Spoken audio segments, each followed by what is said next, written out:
한 주간 평안하셨습니까? 코로나 상황이 끝날 조짐이 보이지 않고 계속되고 있습니다. 빌 게이츠는 백신이 개발되면 내년 연말쯤 선진국부터 정상화가 이루어질 것으로 낙관하고 있고요.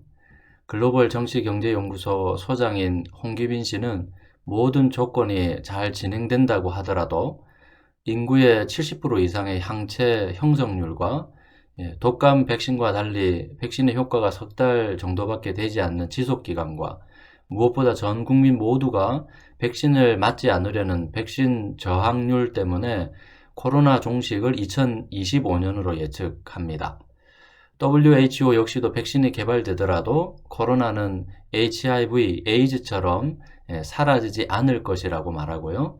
세계적인 면역학계의 권위자 영국의 마크 월포트는 코로나19의 완전한 종식은 불가능하며 BBC 인터뷰에서 코로나 바이러스는 인류와 영원히 함께할 것이라고 말합니다. 우리의 간절한 바람과는 달리 현실은 코로나와 함께 살아가야 할 위드 코로나 시대로 접어들었습니다.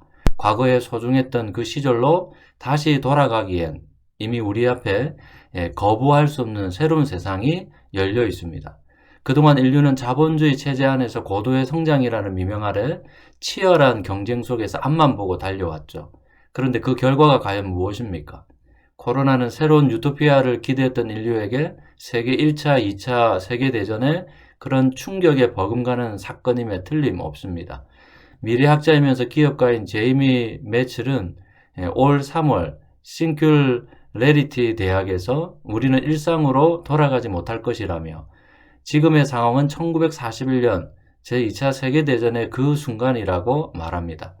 캠브리지 장하준 경제학 교수 역시도 1929년 대공황보다 더 심각하다고 경고하고 있죠. 물론 모든 것이 부정적인 것만은 아닙니다. 긍정적인 측면도 있습니다. 현재의 위기를 새로운 기회로 바꿀 여백도 새롭게 보입니다. 인류는 늘 그래왔던 것처럼 불안과 불편을 극복하려는 방향으로 새로운 진화를 시도할 것입니다. 그동안 일상에서 너무나 당연한 것들이라 그냥 지나친 것들이 얼마나 소중한 것들인지 새삼 그 가치를 깨닫게 되었습니다. 무엇보다 인간의 삶 자체에 대한 근본적인 질문 앞에 서게 되는데요. 그동안 우리는 무엇을 위해서 달려왔지? 그러면서 뭘 잘못 생각했고 무엇을 놓치고 살았는지 말입니다. 물론 교회도 예외는 아닙니다. 8.15 광복 집회 전까지 교회의 대표적인 평파는 기독교였습니다. 그런데 8.15 이후 기독교는 아예 세상으로부터 사망 선고를 받은 느낌입니다. 가슴 아프지만 기독교가 세상으로부터 혐오의 집단으로 전락했다는 것이죠. 교회가 국민의 건강과 안전을 위협하는 대상이 되고 말았습니다. 교회가 더 이상 필요 없는 존재로 낙인 찍힌 신세가 되고 말았습니다. 더 이상 우리만의 그 어떤 변명도 세상은 귀를 닫아버렸죠. 도대체 어떻게 하다가 기독교가 이 지경까지 되었을까요? 기독교의 핵심 진리인 복음이 무엇입니까? 좋은 소식, 기쁜 소식, 굿뉴스 아닙니까? 그런데 지금의 현실은 나쁜 소식, 짜증나는 소식, 불편한 소식, 귀찮은 소식, 정신 나간 소식으로 둔갑해버렸습니다. 무엇이 문제인지 그 원인을 찾아야 되지 않겠습니까? 앞으로 2주간 이 포스트 코로나 시대에 다시 묻다 복음이라는 주제로 세계적인 신학자 스캇 맥나이트의 예수 왕의 복음과 톰 나이트의 책 이것이 복음이다에서 그 문제와 원인, 더 나아가서 그 대안까지 함께 나누면서 현재의 이 위기를 통해서 기독교의 본질과 우리 신앙의 방향성을 한번 찾아보고자 합니다. 우선 이 두 학자는요, 그 문제의 핵심을 이렇게 말합니다. 오늘날 교회의 가장 심각한 문제는 교회 안에서 복음이라는 용어는 너무도 빈번하게 사용하지만 정작 그 복음의 내용은 성경이 말하는 복음의 내용이 아니다라는 겁니다. 다시 말하면 예수님이 전한 복음도 아니고 예수님의 제자인 사도들이 전한 복음도 아니다라는 것이죠. 따라서 두 학자는 오늘날 교회가 전하는 복음의 내용을 말할 수는 있겠으나 거기에 복음이라는 용어는 빼야 한다고 주장합니다. 자, 그렇다면 오늘날 교회가 말하는 복음의 내용을 한마디로 정리하면 예수 믿으면 구원받고 천국 간다입니다.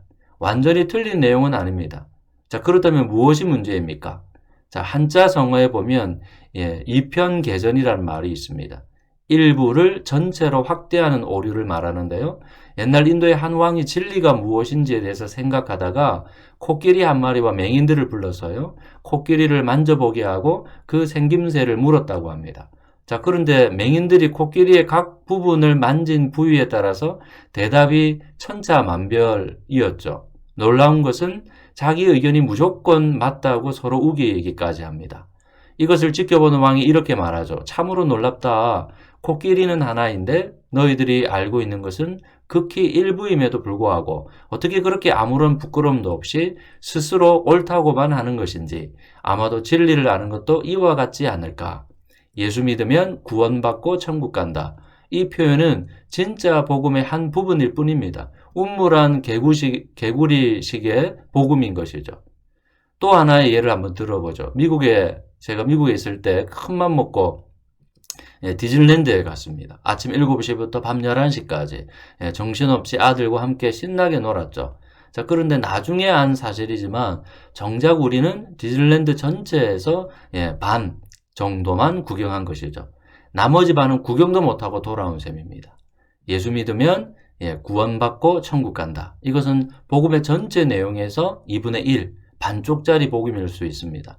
이 복음의 가장 큰 문제점은 철저하게 복음을 자기 위주, 자기 중심, 자기에게 돌아오는 실제적인 어떤 혜택에 집중하는 복음입니다.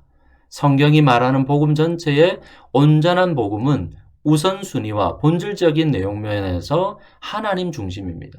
우리에게 돌아오는 혜택과 결과는 그분의 큰 그림 안에서 이해해야 합니다. 주객이 전도되면 안 되죠. 그렇다면 스캇 맥라이트가 말하는 복음이란 어떻게 정의할까요? 그 말은 성경에서 예수님과 제자들이 전한 복음은 무엇일까요? 한마디로 정리하면 복음은 구약, 그러니까 구약에 나타난 이스라엘 이야기를 해결하신 바로 예수님의 이야기다라는 겁니다. 누가복음 24장에 보니까 예수께서 그들에게 말씀하셨죠. 모세의 율법과 예언서와 시편에 나를 두고, 예수를 두고 기록한 모든 일이 반드시 이루어져야 한다. 모세의 율법과 예언서와 시편은 당시 관용구로 구약 성경을 지칭하죠. 그런데 구약 성경 그 안에 이스라엘 이야기가 바로 예수님을 가리키고 있다는 것이며, 동시에 그 이야기를 예수께서 성취하고 실현하신다라는 것이죠. 마태복음 5장에도 보면 내가 율법이나 예언자들의 말을, 구약 성경이죠, 폐하러 온 줄로 생각하지 말아라. 폐하러 온 것이 아니라 완성하러 왔다. 예수께서 이스라엘 이야기, 구약 성경을 폐하는 것이 아니라 성취하고 실현하시기 위해서 오셨고, 더 나아가서 완성하신다는 것이죠. 그렇다면 예수님은 무엇을 해결하러 오셨다라는 겁니까? 도대체 구약에 나타난 이스라엘의 이야기는 무엇일까요? 한마디로 요약하면 부모를 버린 자식의 불효 이야기처럼 창조자 하나님을 반역한 인간 이야기입니다. 자식이 부모에게 물려받은 재산을 함부로 낭비한 탕자 이야기같이 물려받은 하나님의 통치 권력에 만족하지 못하고 인간 스스로 하나님이 되려고 아예 하나님의 왕권을 찬탈한 이야기입니다. 인류가 멈추지 않고 하나님께 반역한 이야기죠. 이것이 왜 문제가 되는가? 자식의 불효를 무엇으로 정당화할 수 있겠습니까? 돈과 권력으로 갑질하는 불의한 세상에 무슨 소망이 있겠습니까? 구약의 이스라엘 이야기는 하나님의 왕권을 찬탈한 인류의 역사가 얼마나 불의한지를 선명하게 그려줍니다. 약육강식, 적자 생존, 상위 1%를 위한 세상, 양극화, 보이지 않는 계급사회. 그 근본 원인은 멈출 수 없는 인간의 욕망과 욕심에서 빚어진 결과 아니겠습니까? 코로나 역시도 지나친 개발로 인한 생태계 파괴가 부메랑으로 인류에게 쓰나미처럼 닥친 결과입니다. 결국 하나님의 자리까지 찬탈한 교만의 영성이 불의를 생산하는 삶의 특징이 되고 만 것이죠. 그것이 바로 죄의 본질입니다. 그렇다면 인간이 그런 반역의 역사를 만드는 동안 도대체 하나님은 뭘 하고 계셨다는 말인가? 구약의 이스라엘 이야기는 놀랍게도 인간의 반역 이야기 안에 또 하나의 이야기가 흐르고 있습니다. 바로 그런 인간을 설득하시는 하나님의 이야기인데요. 그런 인간을 치료하고 회복하며 바로잡는 하나님의 러브 스토리입니다. 인간을 향한 하나님의 변함없는 끝없는 그 사랑이 곳곳에 울려 퍼지고 있습니다. 그 러브 스토리의 클라이맥스, 절정이 바로 예수님의 이야기입니다. 인간의 반역으로 얼룩진 불의와 차별, 억압과 폭력의 역사를 예수 안에서 그분의 십자가로 종식하시고요. 부활을 통해서 새로운 세상, 정의와 공평, 자유와 평화, 더불어 함께 서로 사랑 안에서 생명을 누리는 하나님 나라를 세우시는 하나님의 더 스토리입니다. 오늘 한국교회의 가장 큰 문제점이 이 위대한 하나님의 비전을 예수 믿고 구원받고 천국 간다. 단순하고 심플하고 접근하기가 쉬울 수 있겠지만 잘못하면 복음을 축소하고 왜곡할 수 있다라는 것이죠. 신데렐라에서요. 중요하고 결정적인 전개 과정을 빼먹고 신데렐라가 어떤 어려운 환경 속에서도 모든 사람에게 친절을 베푸는 용기 때문에 결국 왕자님과 결혼해서 행복하게 살았다. 끝! 이 얼마나 싱겁고 재미없는 이야기입니까?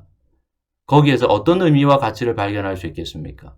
고작 교회의 정체성과 사명이 열심히 전도하고 선교해서 교회 건물 확장하고 그 대가로 세상에서 성공하고 죽어도 천국 가고 세상이 볼 때도 그럴싸하고 자랑할 만한 것이 아닙니까?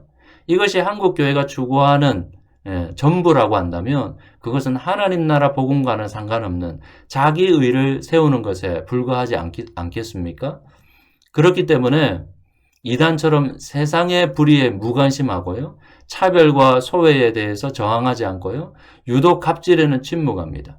일부였으면 좋겠지만 어느새 보수 기독교가 아무런 근거도 없이 이 나라가 공사나 독재를 막아야 한다고 현 정부를 노골적으로 공격하고 요즘 화풀이 대상이 오로지 동성애만 꽂혀 있습니다. 충분히 자기 의사를 자유롭게 개진할 수 있죠. 그런데 그 말과 행동이 너무 거칠고 폭력적입니다. 이러한 현상은 복음에 대한 오해와 왜곡의 결과가 아닐 수 없습니다. 예수님이 오늘 이 시대에 오신다고 하더라도 그렇게 말씀하시고 행동하셨을까요? 하나님과 예수, 성경과 사랑은 외치는데 그 속에 예수가 없습니다. 사랑이 없습니다. 가슴 아픈 일이죠. 그런 점에서 우리는 구약부터 이어지는 큰 그림, 큰 문맥에서 진행되어 온 하나님의 더 스토리에 관심을 가져야 합니다. 하나님이 무엇에 관심을 가지고 이 역사를 이끌어가고 계신지 바르게 이해하는 것이 자기의가 아니라 하나님의 더 스토리에 우리가 진정으로 동참할 수 있지 않겠습니까? 정리하면 스캇 맥라이트는 복음은 이스라엘 이야기의 해결, 성취, 완성으로 오신 예수님의 이야기이며 그 이야기는 예수님 안에서 복음서 안에서 예수 자신도 그리고 서신서에서 바울과 베드로도 그 이후 신경과 신조에도 확대해서 설명되고 있습니다. 그 기준이 바로 고린도전서 15장에서 바울이 언급하고 있는 복음이죠. 성경대로 구약의 해결과 성취로 오신 예수님의 죽으심과 장사와 부활이라는 그 예수님의 이야기를 다루고 있습니다. 바울이 전한 복음의 핵심 내용 안에 개인 구원과 그리고 죽어서 천국 간다는 내용이 없습니다. 그의 결론은 강력합니다. 구원의 문화를 다시 복음의 문화로 바꾸자는 겁니다.